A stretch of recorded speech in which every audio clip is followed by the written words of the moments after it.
Mr. Assurance Davido with Chioma matter. E dey go everywhere. So now say make I come see chook my mouth put with one woman wey she dump her baby for bush. So today na two story I want to talk. Davido with Chioma and a woman that dumps her baby in a bush or in an uncompleted building. So make una follow me, make we know what's up. Welcome back to my channel. Hit the subscribe button, click the notification bell and like my video. Relax yourself and enjoy.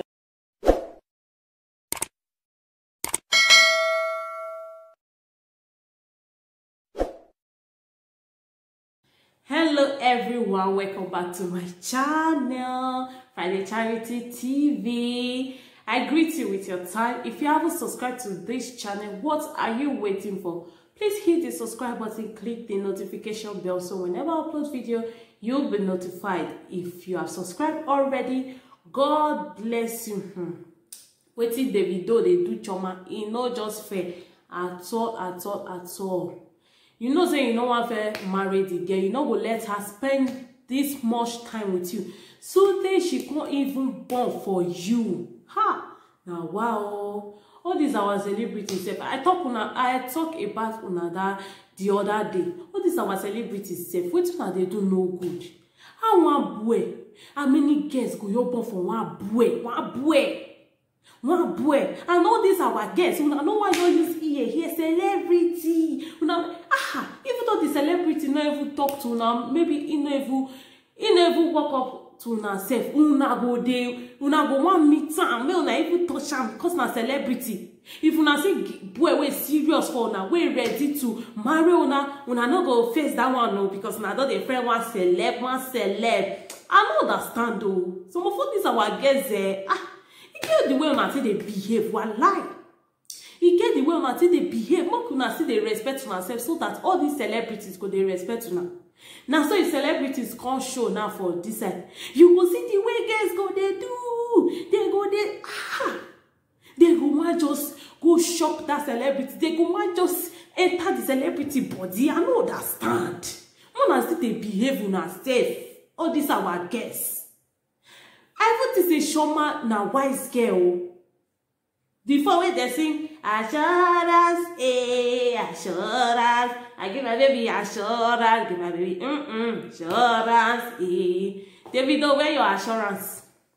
Where your assurance? That assurance when you sing, you know they use and break many relationships, because girls can't define assurance for their boyfriend, wives can't define assurance for their husband. After you don't use assurance, break many homes, break many relationships. The assurance now, we no see. Assurance when you say you go give Chioma, we no see. I have to say Chioma na wise girl. Before Chioma get belle for Davido, Chioma supposed to let Davido pay money for her head before she go get belle, say she want born. I think she was a wise girl. I think say na wise girl. Make I not go cut my tongue say I want speak English. I think say Chioma na wise girl before. Voila. The way she say they do, I say, this one different. Davido not fit use this one like that too. I know say that she go even easy pass to use. You know say person don't forget no be one baby mama, two baby mamas. You can still chook enter. You no go even say make him marry you first before you get belle for her. You can still get belle, you can't born. You feel say, as you don't born now, you don't born boy. Now you, according to our African mentality, they'll say if you don't born boy, now your two legs stand for ground, gidigba. If you don't born boy, your two legs stand for ground, gidigba. Where the two leg where stand for ground now? Where the two leg where stand for ground? She be Davido while they deny the pikin now say pikin no be you. Pikin wey be say Davido know how that belle take come, that belle take grow. How you take born that pikin? Now you want they say the pikin no be you. Well, that one problem not today that one because blood test they there, DNA they there, so DNA no fit lie. Chioma, I think say you be wise girl before. I think say you be wise girl before. I don't know say now you even easy to use and throw away pass. So tell Davido don't go unfollow you safe. Davido don go follow you for Instagram, una don follow una sef. Where the assurance wey una come give una sef? Where the assurance wey una come give una sef now? Abeg, our ladies, our girls, my fellow girl, make una dey use sense for where celebrities dey. Make una dey use sense for where celebrities dey, abeg. No be say because you don see celebrity, you go wan, I no understand the way e dey be for una body o.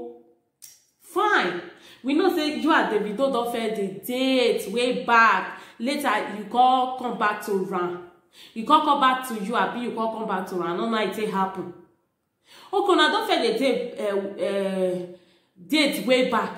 You finally come back to Ram. You see say women don't ball for Ram.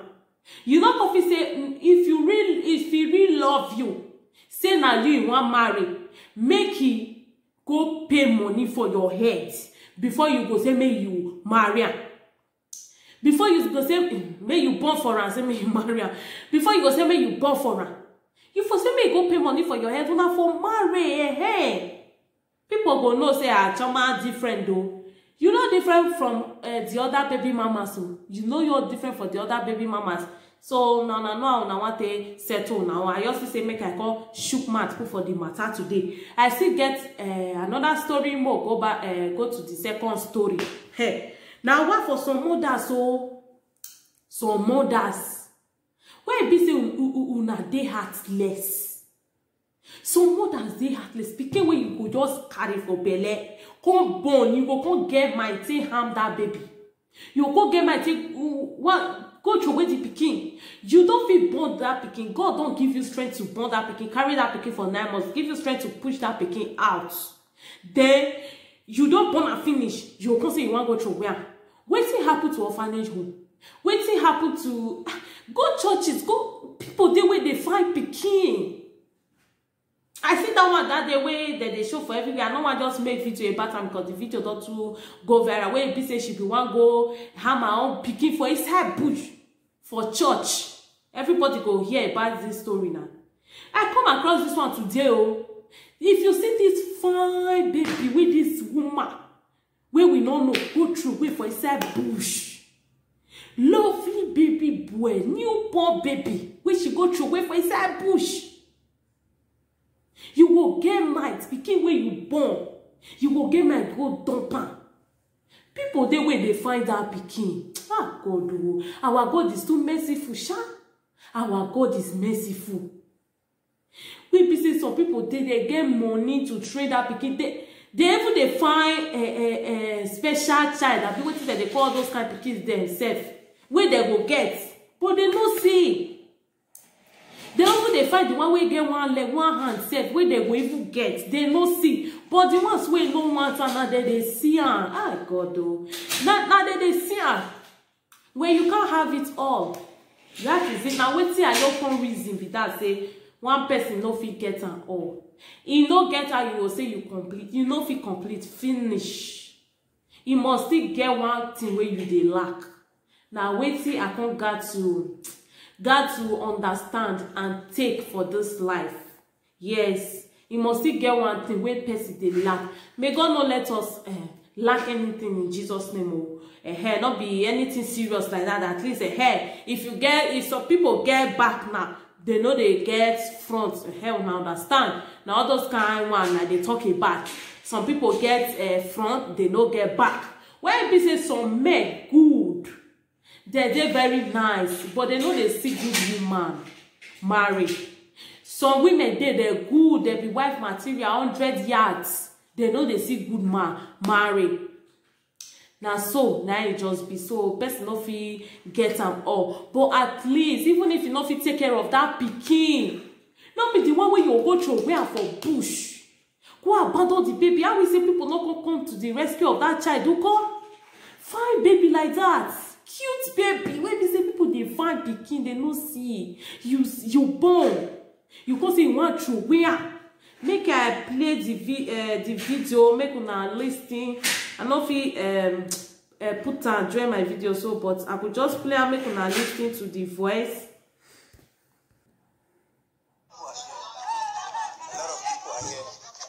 A lot of people are here, so I'm just Nah, listen. I can't see the pulse of fresh baby. Fresh baby. Yeah, fresh baby boy. Fresh baby boy. No. Fresh baby boy. Don't pin. Alive. Not even dead, alive.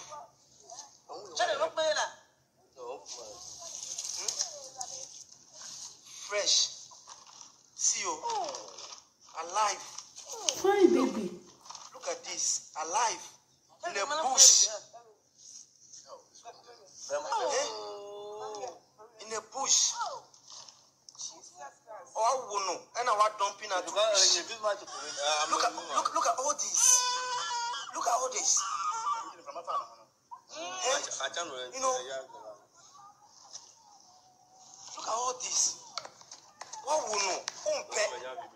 Now yeah, I go play and reach because the thing they pay me for body. If you tell this baby cute, if you now want to see this video, now put her for the comment section. Say you want to see the video, I will send that for you. If I will see the way I'll send that for you.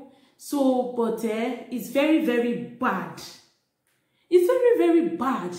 How can you give birth to a child and dump that child in a bush?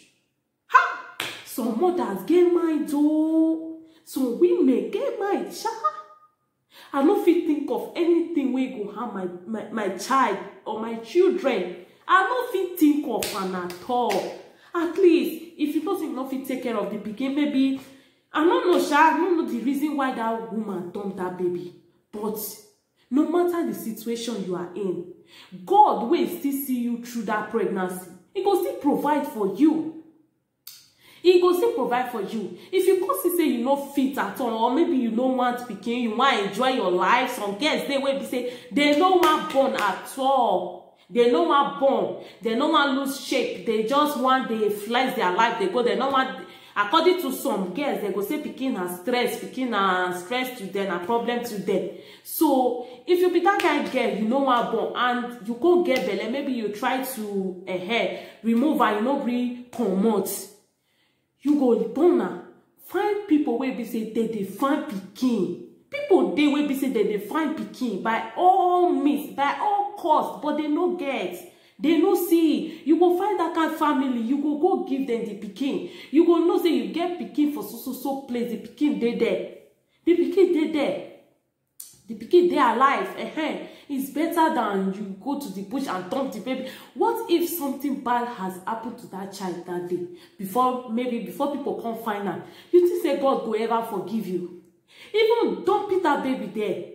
Don't put that baby there. That baby no will ever forgive you. Maybe it can grow tomorrow now. It can find out say in mama dumper. In mama dumper.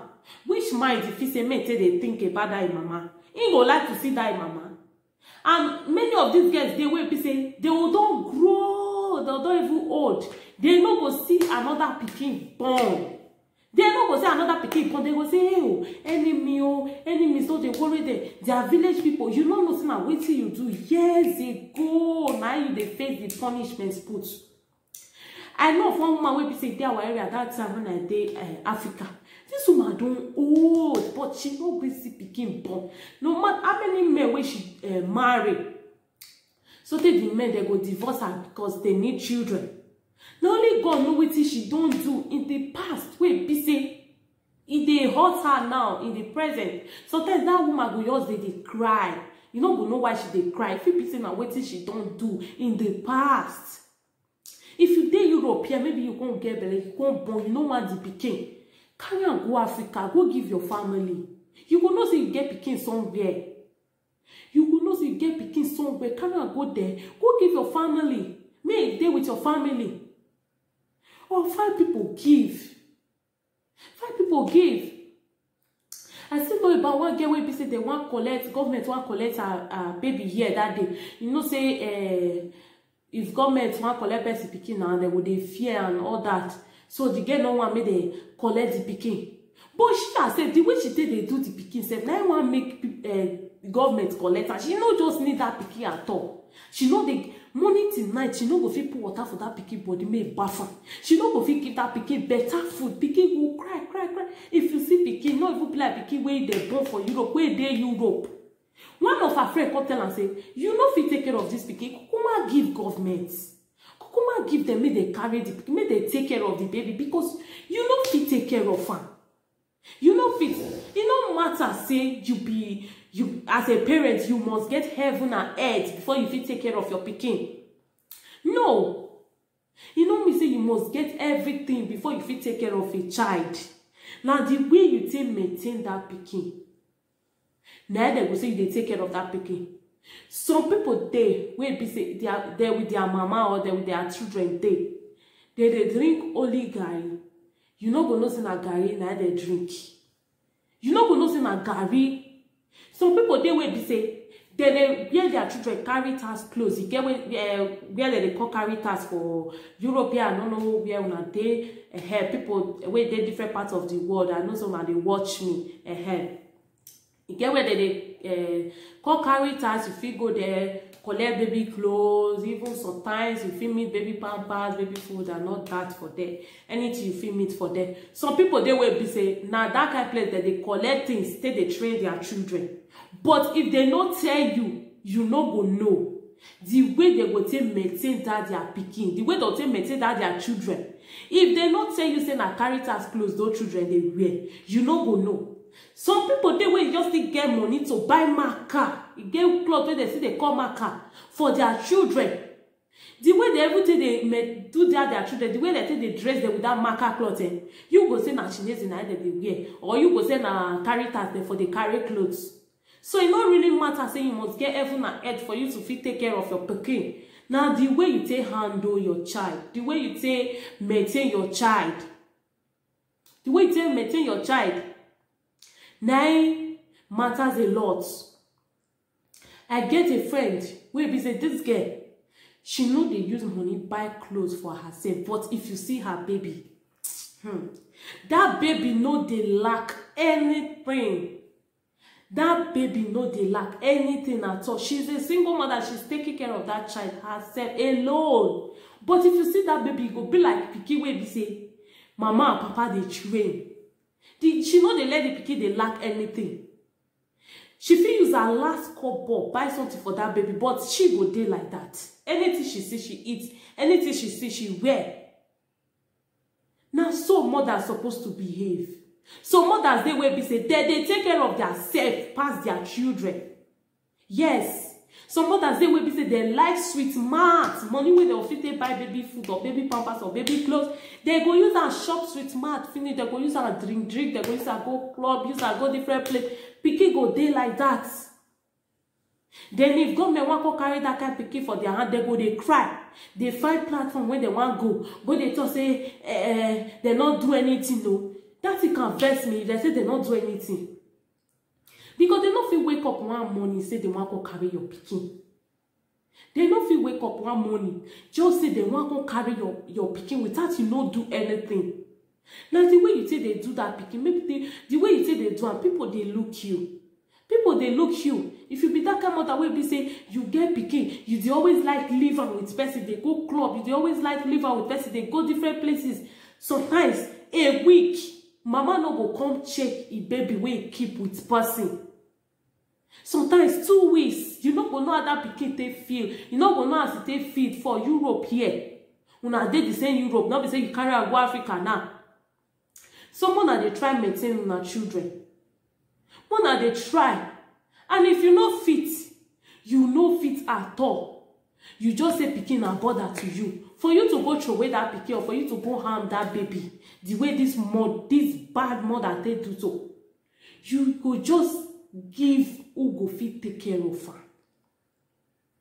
For you to harm that child, you go give who go fit take care of her. You go give person where they capable of taking care of that child. You give people where be say that they need a need of child. They are in need of child. You give them. Because you can't take care of the child. You don't want the child. Don't harm your child because you don't want the child. Or maybe because the papa deny the belle. Many girls still dey do that thing. If the man deny the belle, they go say, since your papa deny you, not be me one con they carry. Now your child. A child is a woman's pride. Yes, your child now be your pride. So mothers, make una dey try. They make una children come first in anything you do. Okay, I'll be ending this video for you. Please give me a thumbs up and share if you can, okay? See you guys in my next video. Thank you all. Thank you to all my wonderful subscribers and the ones that are still watching that don't want to subscribe. I still say thank you to every one of you because you watched. Thank you guys. Till I come your way next time. Bye bye.